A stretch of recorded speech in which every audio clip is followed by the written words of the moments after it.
Ada siapa yang ada di ujung virtual ini? Nampaknya Mas Kahar ya, yang sudah siap ini. Dari Jambi ya kalau nggak salah. Riau, dari Riau. Dari Riau. Mas Kahar. Silakan Mas Kahar untuk beberapa hal yang mau disampaikan malam hari ini. Bismillahirrahmanirrahim. Assalamualaikum warahmatullahi wabarakatuh. Waalaikumsalam warahmatullahi wabarakatuh. Yang saya mau tanyakan tentang pemaparan yang pertama tadi tentang haul. Yang kedua saya sadar kalau saya ini mungkin di bagian yang kedua ya, nggak punya catatan kebaikan. Jadi yang saya tanyakan Buya, seandainya lah saya mati, meninggal dunia, apakah ada kesempatan saya bertemu Tuhan walaupun disiksa? Itu aja Buya. Sekian, terima kasih. Wassalamualaikum warahmatullahi wabarakatuh. Waalaikumsalam. Pertanyaan yang cerdik ini Buya. Iya. Saya menyerahkan sepenuhnya kepada Allah. Karena hanya Dia yang memegang hak prerogatif. Dan tidak bisa dipertanyakan. Absolut. Hak prerogatif Allah itu sangat absolut. Dikatakan dalam Al-Quran, innaka tu'adzibu man tasha. Engkau bisa menyiksa siapapun yang kau kehendaki. Enggak ada urusan. Apakah orang itu jahat atau orang baik, terserah Allah. Mau disiksa ya silakan.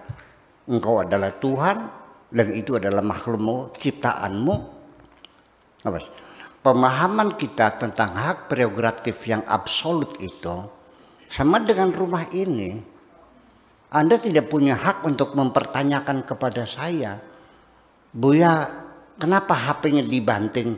Urusannya apa ini HP-ku kok? Kenapa mejanya digeser? Urusan apa ini mejaku? Kenapa dikasih AC? Urusan apa ini rumahku? Ketika semuanya milik Tuhan dan ciptaan Tuhan, lalu kita urusannya apa? Itu makanya innaka tu'adzibu man tasya wa taghfiru man tasya. Engkau bisa menghukum siapapun dan engkau bisa mengampuni siapapun. Jadi jangan dipastikan orang itu tidak diampuni, nggak ada urusan. Itu saja persoalannya. Ya, saya kira dengan banyak orang yang mendoakan, para ulama, para solihin, ya, yang mengirimkan Fatihah mendoakan. Mengapa tidak Allah mendengarkan doa mereka? Apalagi kalau yang mendoakan itu anak-anaknya yang soleh-soleh. Ya kan? Bila mata ibnu Adam in qata'a amaluhu illa min salasin. Putus amalnya kecuali 3, sedekah jariyah, ilmu bermanfaat, dan anak soleh yang mendoakan. Itu sebagai isyarat bahwa bisa saja hukuman itu diringankan oleh Allah karena doa anak-anaknya, anak yang soleh. Sebagian hartamu mungkin engkau dulu tidak berbuat baik, tapi setelah engkau meninggal, harta yang mereka dapatkan dari warisan itu mereka sedekahkan, mereka wakafkan, mereka hadiahkan untuk bahwa dia meninggal atas kebaikan anak-anakmu itu, maka hukumanmu diberi keringanan oleh Allah atau sama sekali dihapuskan, tidak ada persoalan. Kita tidak bisa memastikan seseorang masuk surga, memastikan orang masuk neraka. Memangnya kamu Tuhan? Nah, artinya bahwa masalah rahmat Allah ini ya akan diberikan kepada siapa? Ya terserah Tuhan. Wallahu yakhtassu bi rahmatihi may yasha. Allah akan memberikan rahmatnya kepada siapapun yang dikehendakinya. Selesai. Jadi yang penting kita tidak usah mempertanyakan nanti saya masuk surga atau neraka. Ya daripada Anda cemas ya, kecemasan yang berlebih-lebihan, ya cobalah berbuat kebaikan sekecil apapun. Ya, ittaqullah mastata'tum. Bertakwalah kepada Allah sesuai dengan kemampuanmu. Umpamanya bersedekah. Ya nggak bisa nyumbang 10 juta. Ya kalau 10 juta nggak bisa, ya cobalah 100.000. Nggak bisa juga 10.000.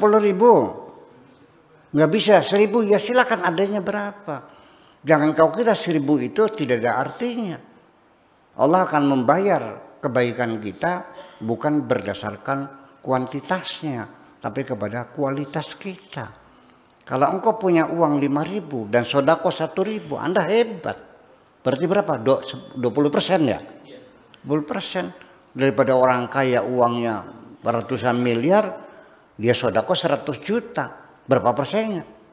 0,01. Jadi siapa yang dermawan? Orang yang miskin itu.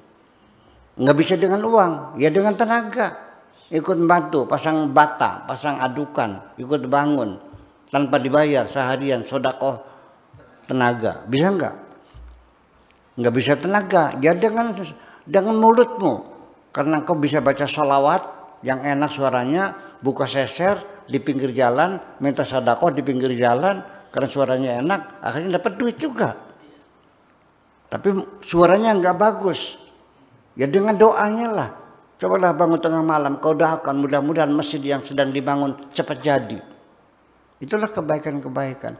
Sampai ketika engkau berniat berbuat baik, ternyata tidak sampai terlaksana, sudah dicatat satu kebaikan. Kalau orang niat baik, sekalipun belum dilaksanakan, sudah dicatat sebagai kebaikan. Tapi orang yang niatnya berbuat jahat, belum dicatat, menunggu sampai kalau sudah dilaksanakan. Itu satu. Jadi dalam berbisnis dengan Tuhan, Tuhan menjamin kamu pasti untung. Dengan niat saja sudah dicatat dengan kebaikan. Tapi kalau niat kamu jahat tidak ditulis kalau belum dilaksanakan.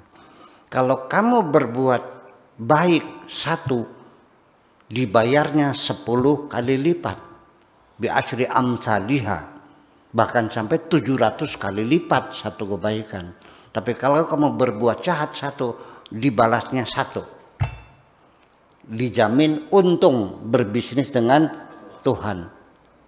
Kita berbuat 1, dibalas 10 sampai 700, tergantung kualitas kebaikan kita.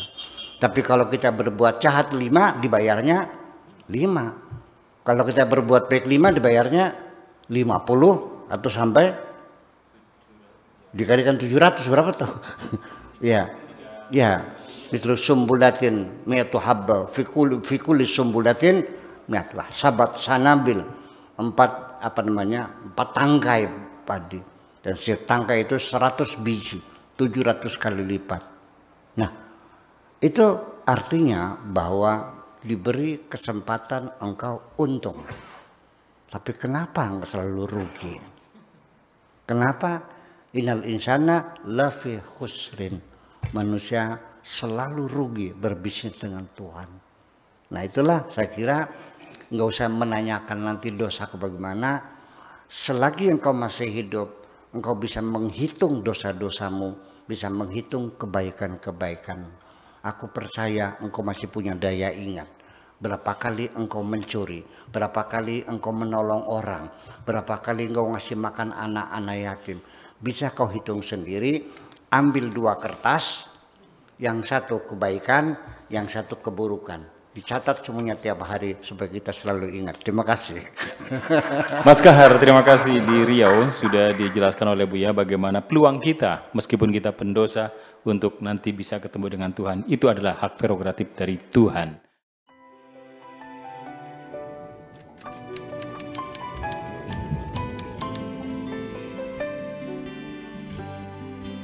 Aku hanya ingin berbagi kebahagiaan dan tidak menggurui siapapun. Terlalu sulit bagiku untuk menyalahkan siapapun. Akan tetapi apabila ada orang yang ingin mengisi raporku, tentu aku sangat gembira sekali. Dan kujamin aku tidak akan sakit hati sedikit.